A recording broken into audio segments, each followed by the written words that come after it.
is Aaron Levine, LG Insurance Agency, with another episode of the Who You Work With Matters podcast.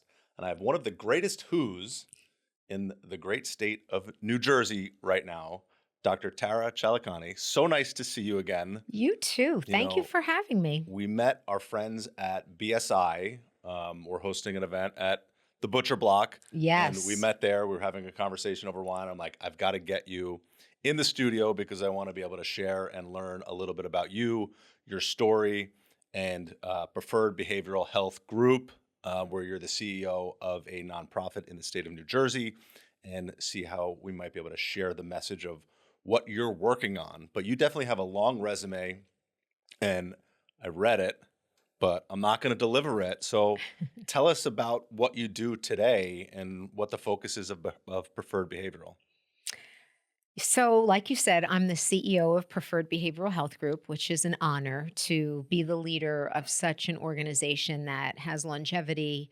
We're almost 50 years old. Wow. We provide meaningful and life-saving mental health and addiction services to almost 30,000 unduplicated individuals every year. It's just a privilege and an honor, but it's hard work. It really is. It's not for the faint of heart. Sure. We meet our clients at the darkest point in Mhm. their lives most of the time. And because we're nonprofit and a lot of our funding is federal, state, grants, et cetera, we work with disenfranchised individuals who have not had a leg up in life. And then to compound that, they're struggling with mental health issues, very often very chronic and serious mental health Mhm. issues, addiction, and many other life complications, homelessness, food insecurity. So our work is not for the faint of heart, but I include myself in this comment that we all show up every day with passion, with purpose. We know why we're there, and we serve that So purpose it seems every like day. the work that you do gets down into some of the root of things, right? Hmm. And you're helping on a holistic basis, right? You're not just, because you mentioned food insecurity, you mentioned homelessness. Hmm. It's not just the mental health, it's everything that gets tacked on to and continues to grow, right? So you perform more services than just counseling For sure. with Preferred Behavioral, and 30,000, you know, people a year, Hmm. right? You were very specific and said unduplicated. Yes. A year seems like a lot. Is Yes. it enough? No. And everyone talks about a mental health crisis, and there is a mental health crisis. People are really struggling, Mhm. children are struggling, and people talk about how it was exacerbated by the COVID-19 pandemic, and it was, but I think it was more so it put it on people's radar Mhm. because that event really was a catalyst or a breaking point maybe for some people. Right. The fear, the uncertainty, the lifestyle change, kids not being in school, but it's nothing new to us. We've always been fighting this battle of not enough help, not enough resources, and leading a team of people that really are in it for the mission Right. and the purpose. So how do people get to you, right? Do people come to you in need, or people are sent to you? I'm going to use the term by force, right? Are there court ordered, people coming to you, or people coming to you voluntarily, or all of the above? All of it. All Okay. of it. We have traditional counseling Hmm. services. Like if you felt like, you know what, I'd like to go talk to someone, you can call us and we'll pair you up with a wonderful therapist. But then we have intensive programs, day programs, evening programs. We have group homes in school, in community, crisis response. So we have a full spectrum Okay. of services. So some people are court ordered. Some people were hospitalized Hmm. involuntarily and now they're discharged and they need the support of what comes after. So we really do it all. Children, adults, across the lifespan, you name it, we do it. We even have a food pantry. So So where's the food pantry located? At your main office? Where's your main office out of?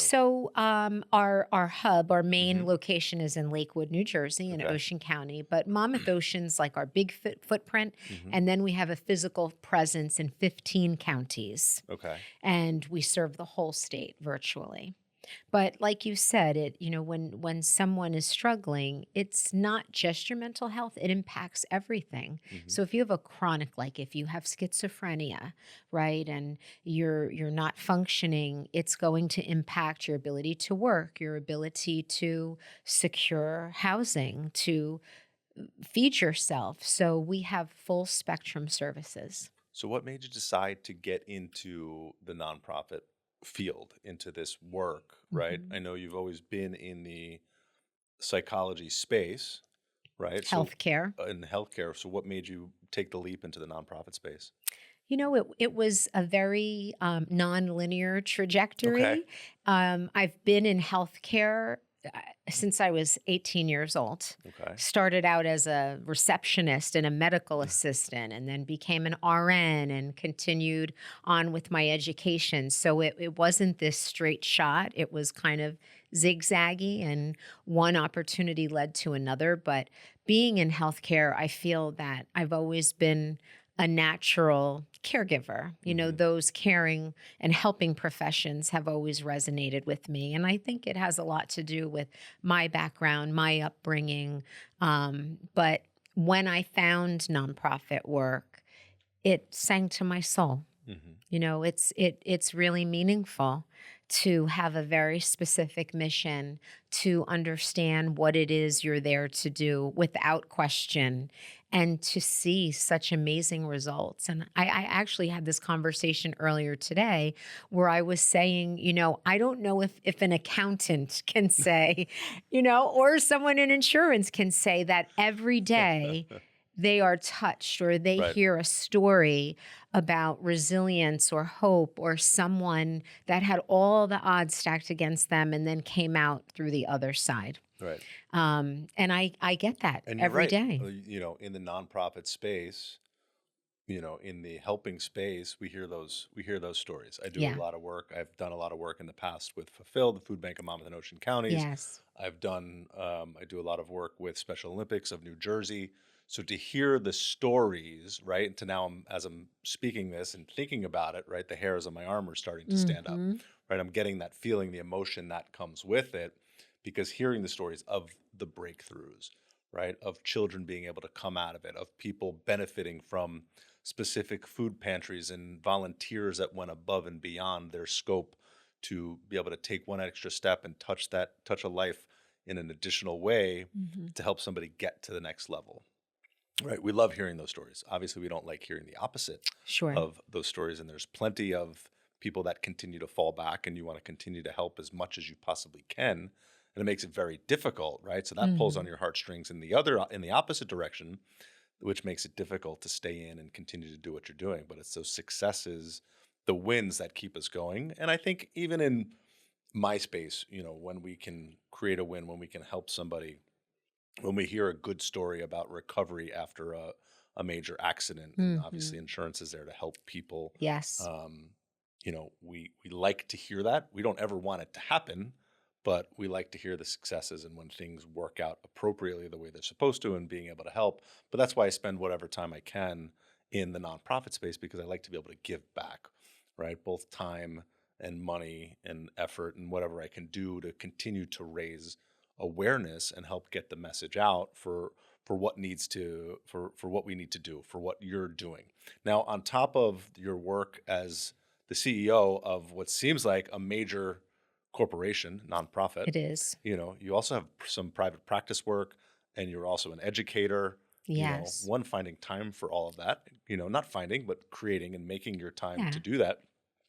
What's your message when you're lecturing with based on your nonprofit experience when you're in the lecture hall talking to students?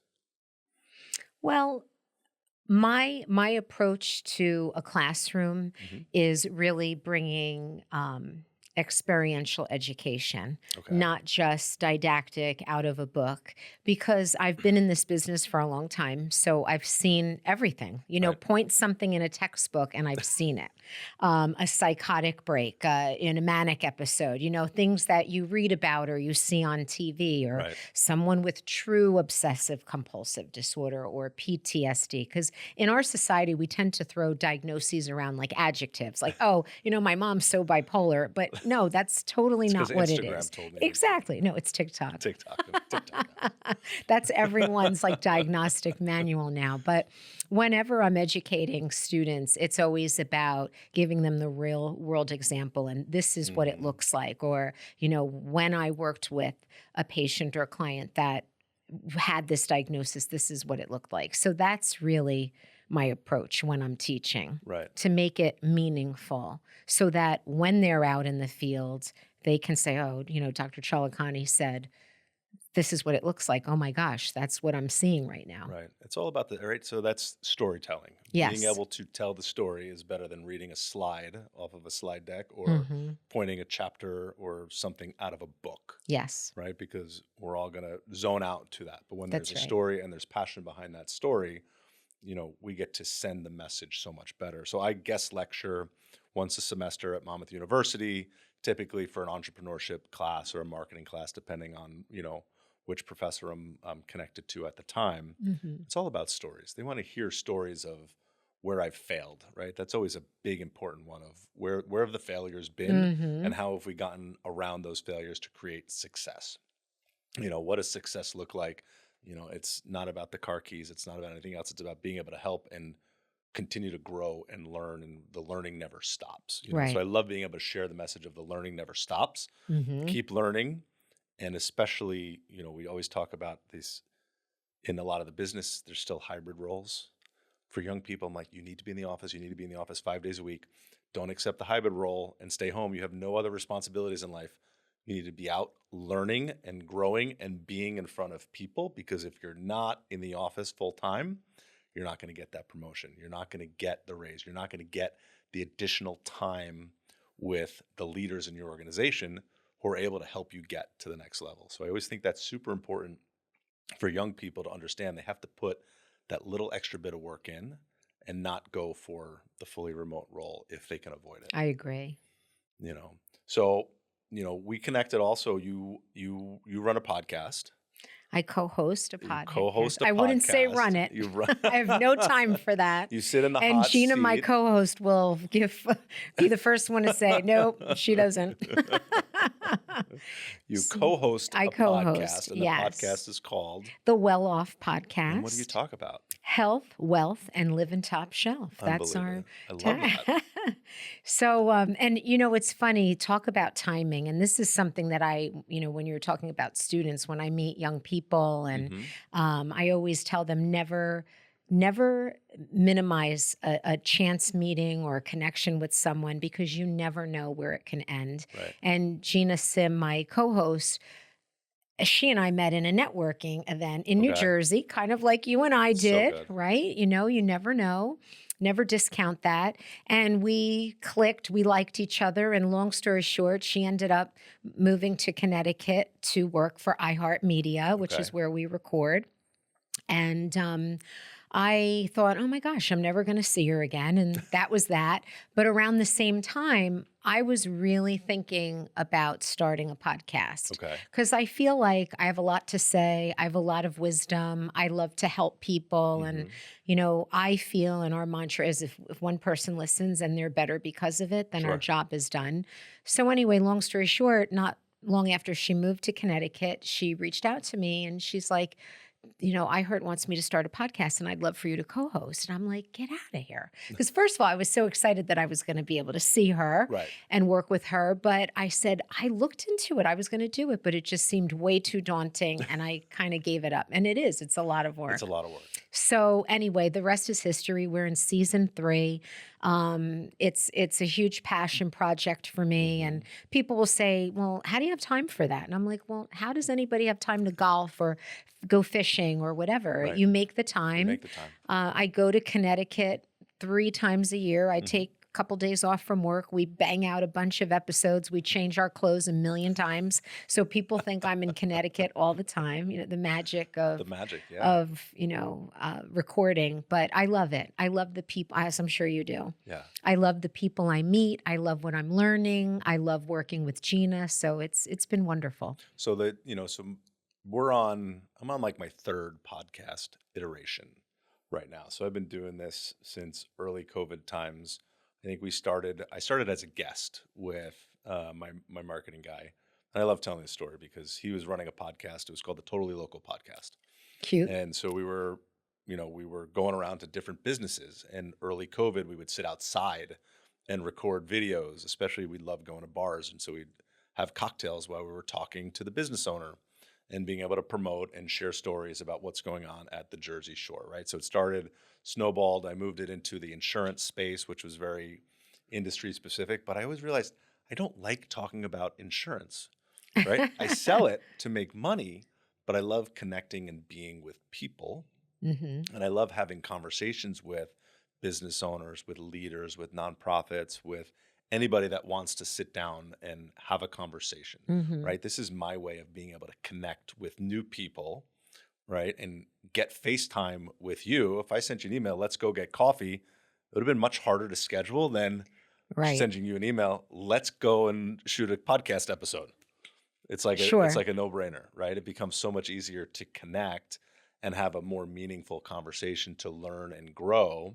Hence why I said, about 50 some odd episodes into the And Insurance podcast, I'm like flipping the script. I don't want to talk about insurance anymore. I just Mm-hmm. want to connect with people because at the end of the day, I'm a people person. I want to be with people. And if they want my help as a professional, I'm very good at what I do.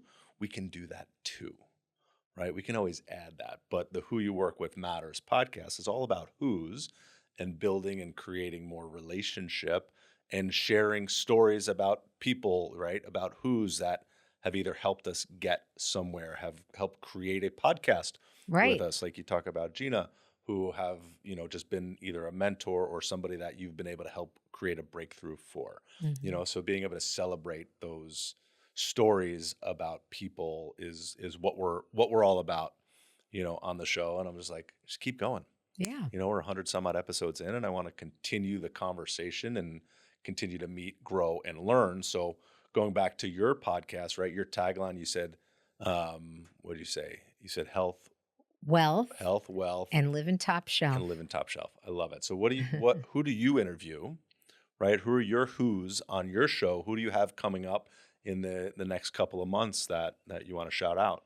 So we have a really exciting season, and actually, we dropped a new episode today with a longevity nutritionist. So Oh, talking okay. about That's how a TikTok hot button. Yeah. So we focus a lot on physical and mental health because Mhm. obviously, that's my jam and they're not irrespective of one another. Okay. And when we talk about wealth, it's yes, of course, sometimes financial. We have a financial advisor coming on soon this spring. But what makes you feel wealthy? Mhm. In your life, what makes a rich life. So we've had so many people, Aaron. I mean, we've had authors and I'm just trying to think. I'm like drawing a blank. We've had a lot of health specialists, like a chiropractor, neurologist, Mhm. who talks about how neurology is connected to chiropractic and preventing dementia. We've had a lot of breast cancer survivors because Gina is a survivor. And it's scary because 1 out of 8 women are being diagnosed every Wow. day, and it's like it's a big deal, Yeah. And why is that happening? So we've had celebrities. We've had a star from Selling the Hamptons, someone that was a regular guest on the Ellen DeGeneres show. We've had a TV producer. So a lot of the people we bring on the show, we always touch on health and wellness. We have a lot of entrepreneurs, but we talk about stories like success stories. And a lot of our guests, ironically, are like us. They do a couple of things. Okay. They're not a one-trick pony. They've got a lot of irons in the fire. So we want people to listen and feel like I can. I Hmm. can be healthier. I can live the life I want to live, and I can do the things that I dream about. We've had a Shark Tank winner, which was amazing, and their empire now, it's called Cake Spotty, these twin Okay. sisters that their nipple covers that they came up with. But I mean, an incredible story. They both had full-time jobs and it was a side hustle. And now they have this empire, and they found out that breast cancer survivors love their products. So now they donate to breast Wow. cancer. It's wonderful. We have had a breast cancer detection company come on that they're doing it through blood tests. So many wonderful things.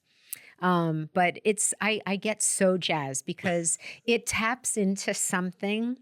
And I'm a big fan of side hustles. It taps into something that really doesn't get scratched Okay. as a CEO, So it's a creativity piece. It's a social piece. I'm learning a lot about marketing and graphics and social media. So it's fun. It doesn't feel like work.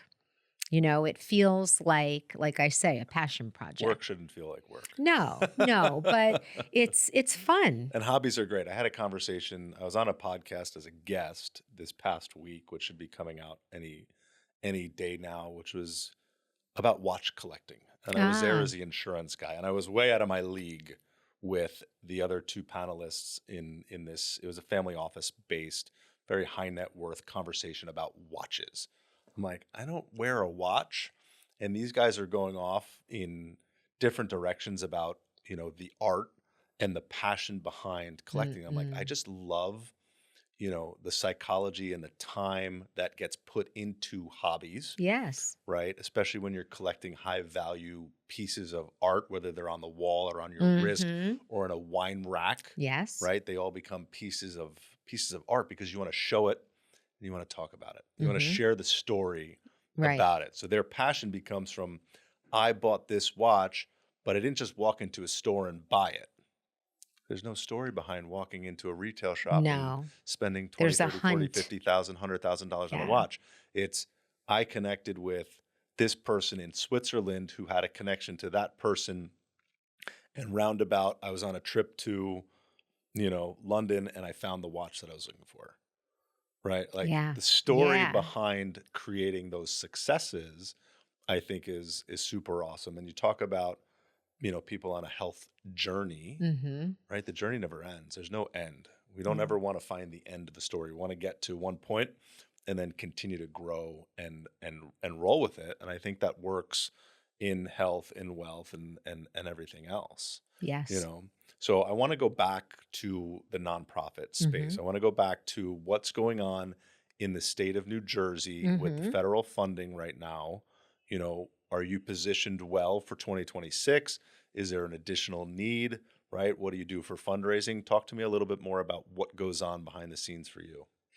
So we have a big budget. So for a nonprofit organization, we have a $39 million budget. Mhm. So we have a big budget, which might make a lot of people think, well, why do you need to fundraise? But 39 sounds like a lot of money, but it's it not. it isn't because, if we get, let's say, 1 million to run this program, that million is for that Hmm. program, not to keep the lights on, not for anything Right. else, right? So, and we have over 70 programs, so our money is budgeted very carefully, Hmm. and there's never enough. If you said to me, well, roundabout you did, what's my biggest stressor? It's money. It's always our budget, Hmm. being able to cover our costs, being able to pay appropriate living wages in one of the most expensive states in the country. So that's a big stressor. So, in the grand scheme of things, I think that compared to other nonprofits, we're okay because we're a healthcare provider. Right. We still have the opportunity to bring patients, clients in, like an appointment, bill their insurance, and get revenue that way. But we do rely on federal funds. Hmm. We do rely on state funding, and right now it's a very challenging time. Our work is hard enough, and we're being tested, I would say, frequently because funding gets cut out Right. of nowhere, and it's like, oh my God, there was no preparation, there was no warning, And that's hard because, yes, we're a business, so we budgeted for that. Right. Someone's probably going to lose their job, and now we can't provide a vital life-saving service. So that's hard. So I would say any nonprofit organization in New Jersey would tell you right now that they're not having a good time. No one is flush. No one is, rolling in the dough. We all have very similar challenges, but I am hopeful, Hmm. that things are going to change. I hope, we're always hopeful with any new administration, no matter what, whether it's national, local, Right.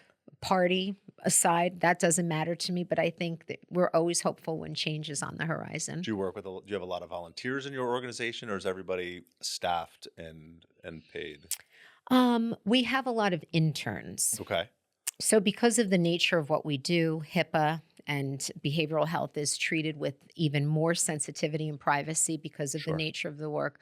We don't have a lot of volunteers per se, but we have a lot of interns. Monmouth University being one of the schools, all of the local universities, Rutgers, Georgian Court, Kane, we all get their interns at the graduate level, sometimes undergraduate. So they learn a lot. Cutting your teeth at Preferred Behavioral Health Group is an honor. Like, they're going to Hmm. learn things that they won't learn anywhere else. So that's helpful to have interns for sure. Right. But having the budget to manage an internship program Yeah. Well, that and falls the on our staff to do it, staff. right? That falls on our staff. It's All just, coincides. it's what we do. It's the nature of the beast. I love it. I Hmm. love it. Well, listen, I appreciate you taking the time. What did we miss? What did we not talk about? Is there anything Oh else my that you want to goodness. I share? can talk to you There's all so day. much. I think I would be remiss, Aaron, if I didn't share with you, your audience, that mental health issues affect 1 out of every 2 people Hmm. at some point in their lifetime. So here we are. I'm sure you know someone. I'm sure I know someone. It impacts us all, whether it's direct or adjacent. So we need to be okay with acquiring services. There's still such a stigma that is pervasive where people feel it's weak or they're crazy if they need behavioral health care. And that is not true. It should just be part of your routine, like getting a colonoscopy, getting a checkup every year. Everyone should have a therapist. Everyone should have someone in their corner that supports them and roots for them and is objective and not emotionally attached to their life. It's necessary. It's not a luxury, and it doesn't mean that you're weak or broken or So how does something is the somebody go matter with about you. that? I guess we'll say discreetly, because if they're looking at it currently that it's a weakness Mhm. to admit or ask for help. So how does somebody approach that, right? Besides watching TikTok videos Yeah, that's the worst way.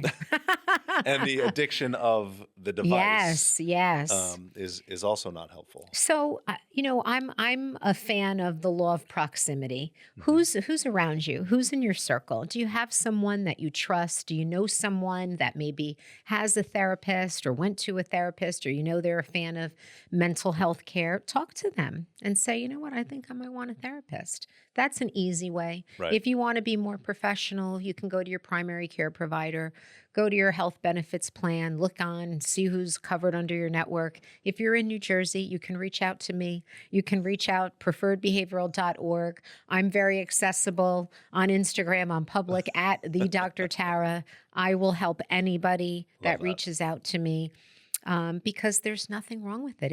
It's the right thing to do. Right. I think that's some good food for thought, right? That's something good to think about.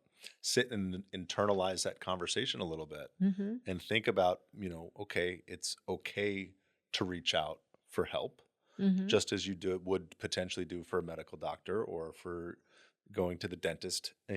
Keeping things on a regular basis, I think, is super important. And it makes a lot of sense to have somebody in your corner that you can speak to have certain private conversations with. I think is super helpful. For sure. I don't know who I would be if I hadn't participated in therapy at very significant points in my life. I mean, that's part of the reason why I went down this route too, is because I had such an amazing therapist who influenced me and made me a better person and contributed to the woman that I am today. Now I've got to go seek therapy. I was going to say Yes. help, but help's not the right word. Help's a bad word. We're going to It's go, not a bad word. you know, And if you're in crisis, you need if help. you're in crisis, you need help, Yes, but it's always good to be able to have conversations and, be able to learn at the same time for and be able sure. to grow professionally, personally, because I know my children would benefit from any benefit that I get from it too. Yes. So, Dr. Tara, thank you so much for joining us on the podcast today. It was really great conversation, and I can't wait to watch your season 3 of your upcoming show. Thanks. We'll It see you was a soon. pleasure. Thank Thank you. you.